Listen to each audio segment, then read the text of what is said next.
अस्सलाम वालेकुम। आज हम फिर दोबारा अपना लेक्चर कंटिन्यू करने लगे हैं। जो हमारे पास है एक्सरसाइज नंबर 2.6 है, उसका क्वेश्चन नंबर 7 हम करने लगे हैं। लास्ट टाइम भी हमने कुछ क्वेश्चन इसके कंप्लीट किए थे। अब हम इस क्वेश्चन की तरफ आए हैं। इस क्वेश्चन को पहले हम समझेंगे और देखेंगे इसकी कौन सी वैल्यू को किस तरीके से फाइंड आउट हमने करना है। आते हैं क्वेश्चन की तरफ। देखिए सारा ये क्वेश्चन अभी मैंने यहाँ पे सॉल्व किया हुआ है। इसके एक एक स्टेप को दोबारा से मैं रिपीट करूंगा ताकि आप इसको कंप्लीट अंडरस्टैंड कर सकें। यहाँ पे आते हैं। सबसे पहले देखिए यहाँ पे ये आपको दो फैक्टर दिए हुए हैं। ये दो फैक्टर आपस में दिए होते हैं तो वो मल्टीप्लिकेशन को जाहिर करता है। जो मल्टीप्लिकेशन हम जब करेंगे तो इसका मतलब ये है कि हमने क्या कर रहे हैं, एक फैक्टर को दूसरे फैक्टर के साथ क्या करेंगे, मल्टीप्लाई कर देंगे। यहाँ पर आते हैं बिल्कुल इसी तरीके से हम इस चीज को अप्लाई कर देते हैं।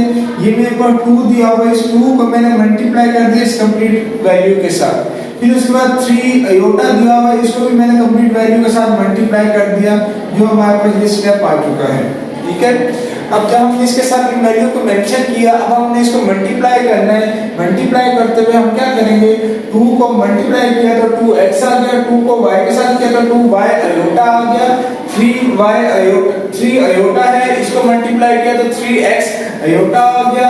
यहाँ पे देखिए, यहाँ पे अयोटा का साइन है, यहाँ पे भी अयोटा का साइन है। जब भी साइन एक जैसे हों और उनकी पावरें जो है एक्सपोनेंट जो है वो मल्टीप्लाई हो जाती है। यहाँ पे मल्टीप्लाई हुआ तो अयोटा का स्क्वायर बन गया। इसके दूसरी ऑपोजिट साइड जो है वो 4 प्लस अयोटा है, वो सेम एज इट इज रहेगी। यहाँ तक हम स्टेप करने के बाद यहाँ पे देखें, ये मेरे पास अयोटा स्क्वायर है। अयोटा स्क्वायर की वैल्यू क्या होती है, वो -1 होती है।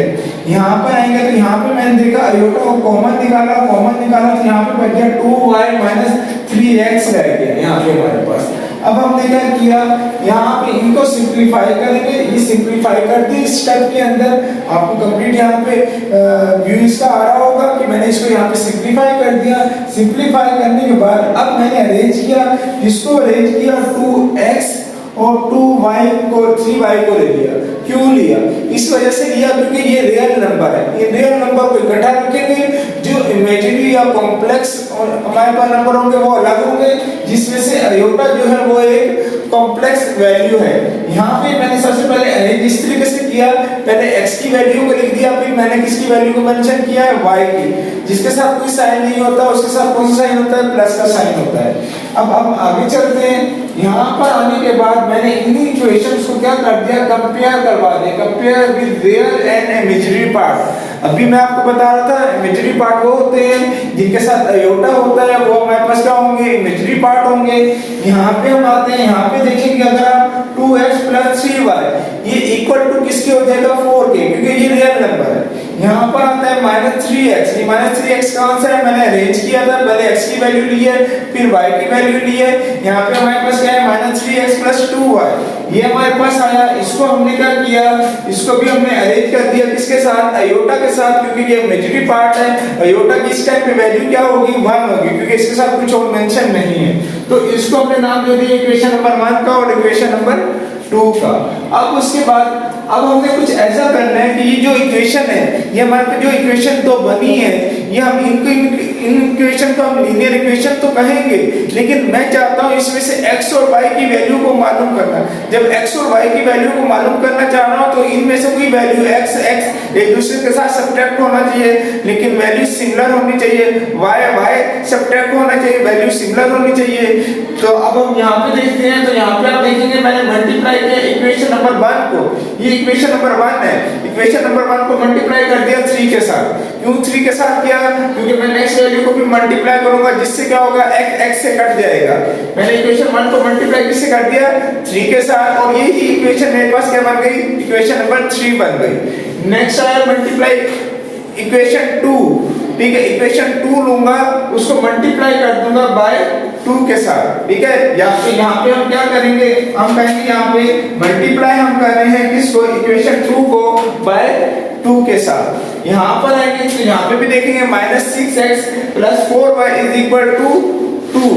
पहले ऑलरेडी हमारे पास 2 इक्वेशन थी, दो हमने जनरेट की, वो इस वजह से जनरेट की कि हमने क्या करना है, दो वैल्यूज को आपस में सब्ट्रैक्ट या एडिशन करते हुए डिटेक्ट कर देंगे।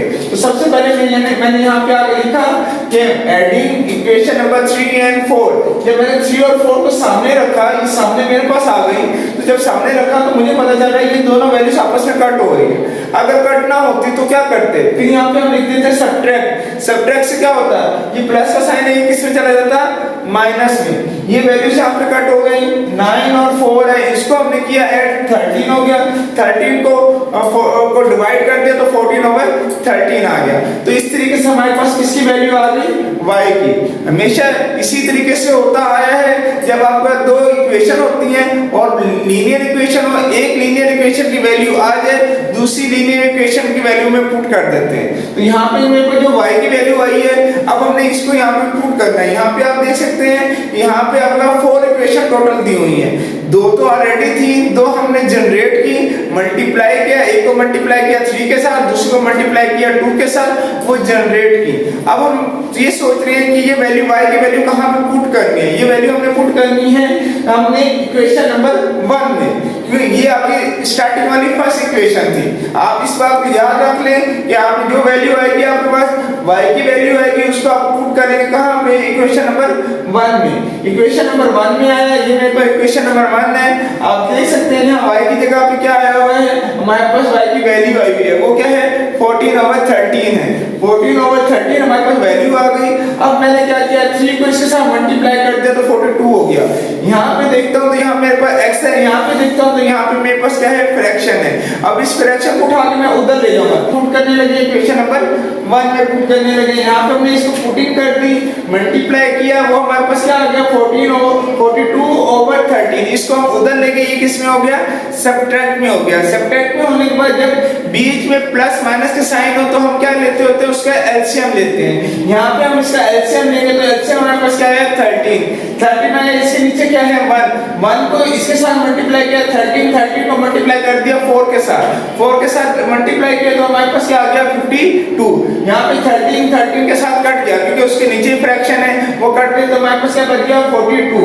अब हमने क्या किया, यहाँ पे 52 में से 42 को लेस किया तो हमारे पास क्या आ गया, 10 ओवर 13 आ गया और 2x आ गया हमारे पास। अब हमने क्या किया, यहाँ पे आएंगे, यहाँ पे आने के मुझे तो x की वैल्यू चाहिए, यहाँ पे 2 मल्टीप्लाई हो रहा है, उस स्टेप में हम क्या कर देंगे, इसको डिवाइड कर देंगे। यहाँ पे मैंने क्या किया, डिवाइड करने के बाद मजीद इसको सिंपलीफाई कर दिया। सिंपलीफाई किया तो मेरे पास आंसर आ गया x का। अब ये सारे आंसर आ चुके हैं, अब हम क्या करेंगे, एक दफा फिर हम इसी तरीके से जाके लिख देंगे। सबसे पहले लिखेंगे x की वैल्यू हमारे पास है 15 ओवर 13, 5 ओवर 13, और इसी तरीके से y की वैल्यू है हमारे पास, वो हमारे पास आई है, उसको भी हमने बॉक्स बनाया था, वो हमारे पास है 14 ओवर 13। एंड एक बार फिर दोबारा से आप इस प्रेजेंटेशन को दे दीजिएगा ताकि चेक करने वाले को पता चल जाए कि इसने x और y की वैल्यू को मालूम कर लिया है। अस्सलाम वालेकुम स्टूडेंट्स, आज फिर हम अपने क्वेश्चन को आगे कंटिन्यू करने लगे हैं। क्वेश्चन नंबर 7 है। क्वेश्चन नंबर 7 का हमारे पास जो है सेकंड पार्ट है जी हमारे पास, उसको आज हम कंप्लीट करते हैं। पेपर पॉइंट ऑफ व्यू से भी ये क्वेश्चन इंपॉर्टेंट है क्योंकि ये क्वेश्चन जो है लॉन्ग पार्ट में आता है हमारे पास। अभी आते हैं, देखते हैं सबसे पहले क्वेश्चन को।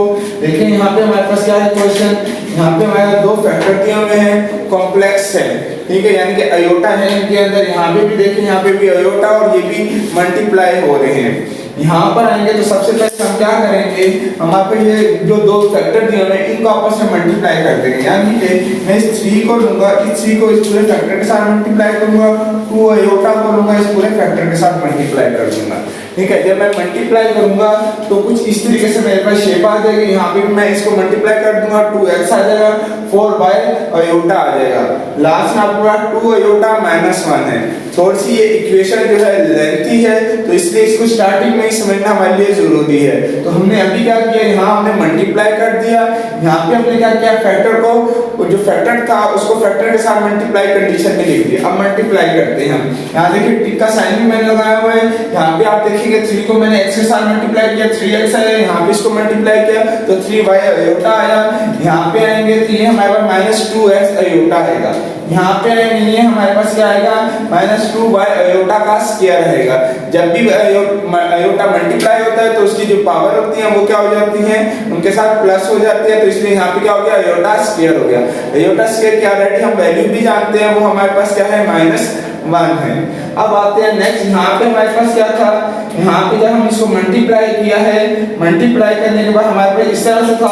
अब हमने क्या किया, यहाँ से इस साइड से जो हमारे पास कौन सी साइड थी, राइट साइड से हमने क्या किया, 2x को हम इधर ले आए, -4y अयोटा को हम इधर ले आए, ये हमारे पास आ गया। अब हमारे पास ये वैल्यूज आ गई। अब इन वैल्यूज को सबसे पहले मैंने क्या किया, अरेंज कर दिया। लाइक आप देख सकते हैं 3x है, क्या है आपके पास 3x है, फिर उसका -2x है, ये यहाँ पे मैंने इसको अरेंज कर दिया। मैं इसके ऊपर बॉक्स बनाने लगा हूँ आपको समझाने के लिए कि ये अरेंज हो चुका है। अभी मैं यहाँ पे क्या करूँगा, अब अयोटा, सिंपल अयोटा लूंगा, अयोटा स्क्वायर नहीं लूंगा, अयोटा लूंगा। तो अयोटा वाली वैल्यू मेरे पास कौन सी है, मैं डबल इधर टिक लगा दिया। फिर उसके बाद यहाँ पे देखें ये आपको अयोटा वाली वैल्यूज है, इसको अरेंज कर दिया। अरेंज करने के बाद फिर हमारे पास एक और अयोटा वाली वैल्यू है, वो है -2x अयोटा, वो भी हमने अरेंज कर दिया। यानी कि अयोटा स्क्वायर है वो हमने बाहर निकाल दिया। अगर हम कॉन्सेप्चुअली बात करें तो यहाँ पे आप देखेंगे कि पहले रियल नंबर को अरेंज किया जा रहा है, फिर उसके बाद अयोटा आता है, फिर उसके बाद अयोटा स्क्वायर वाली वैल्यूज आती हैं। इस तरीके से हमने इसको क्या कर लिया, अरेंज कर लिया।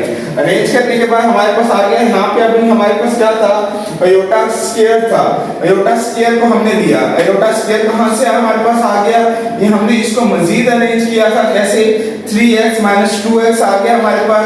फिर उसके बाद हमने इसको अरेंज किया, यहाँ पे हम इस वैल्यू को लेकर आए तो हमारे पास क्या आया था, 2y अयोटा का स्क्वायर था। तो यहाँ पे हमारे पास क्या आ गया, अयोटा की स्क्वायर की जगह वैल्यू क्या आ गई, -1 आ गई। इसको इसके साथ मल्टीप्लाई करेंगे तो क्या आ जाएगा, +2y हमारे पास आ जाएगा। तो वो भी हमारे पास यहाँ पे आ गया।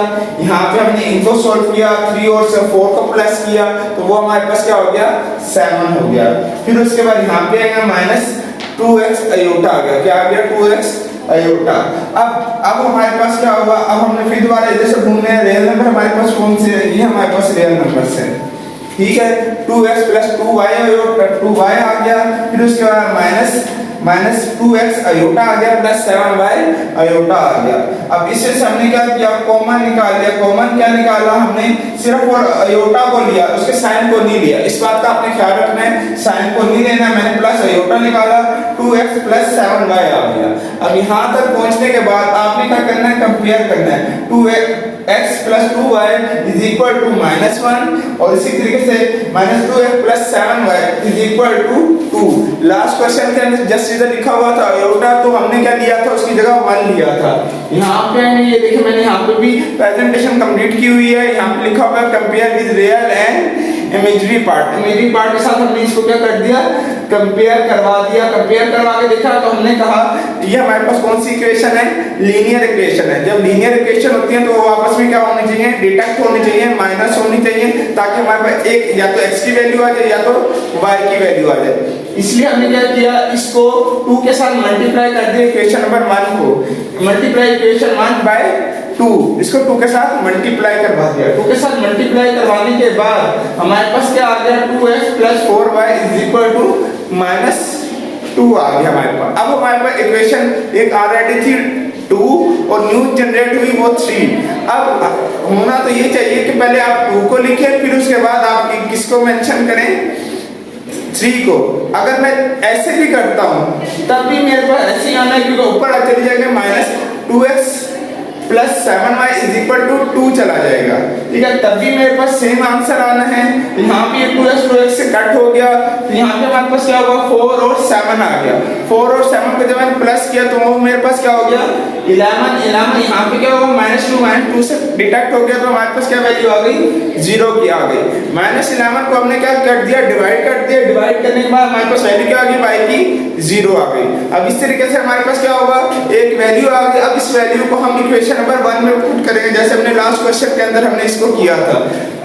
अब हम यहाँ पे आने के बाद हमारे पास क्या होगा, x plus 2y is equal to -1। यहाँ पर आने के बाद हमारे पास क्या आ गया, y की वैल्यू क्या आ गई 0। y की वैल्यू कहाँ से, वो हमने यहाँ से मालूम की थी। अब हमने क्या किया, 2 को 0 के साथ मल्टीप्लाई किया, वो हमारे पास क्या हो गया 0। फिर उसके बाद हमारे पास क्या आ गया, x plus 0 is equal to -1। 0 को उस साइड पर ले जाएंगे, वैल्यू आपके पास फिर भी वही आ जाएगी, x इज इक्वल टू -1 आ जाएगी। लास्ट में जैसे पहले भी मैंने बताया था, आपने अरेंज करके लिखना है, x is equal to -1, again लिखना है y इज इक्वल टू 0। जब आप इस तरीके से लिख देंगे और इस पर बॉक्स बना देंगे तो आपका क्या होगा, चेक करने वाले को पता होगा कि इसने यहाँ पे काम कंप्लीट कर दिया और आंसर को शो कर दिया।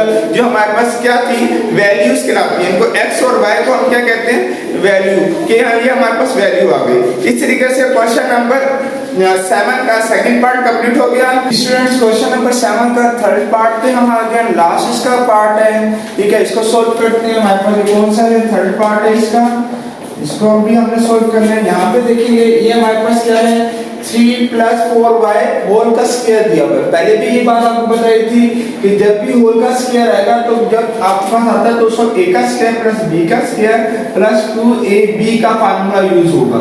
ये फार्मूला रिलेट करता है a प्लस b होल के स्क्वायर के साथ, ठीक है। इस बात को हमेशा आप याद रखेंगे। हमने एक्सरसाइज के अंदर इस तरह के क्वेश्चन बहुत सारे किए थे जहां पर हमें क्या करना पड़ा, हमें फार्मूला ओपन करना पड़ा, वो प्लस में भी और वो माइनस में भी।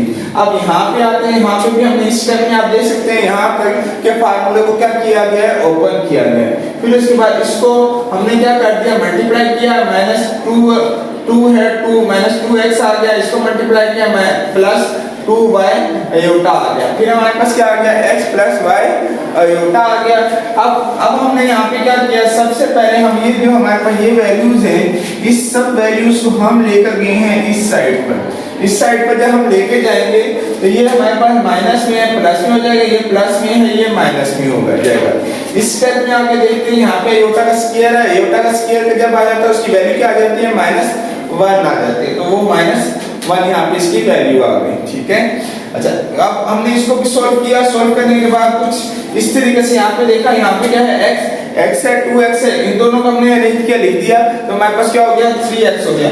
यहाँ हमारे पास क्या है, y अयोटा है, और फिर क्या है, 2y अयोटा है, वो हमारे पास यहाँ पर आ गया। अब इसमें से हमने इसको सॉल्व करके सिंप्लीफाई करके यहाँ तक क्वेश्चन को लेकर आए।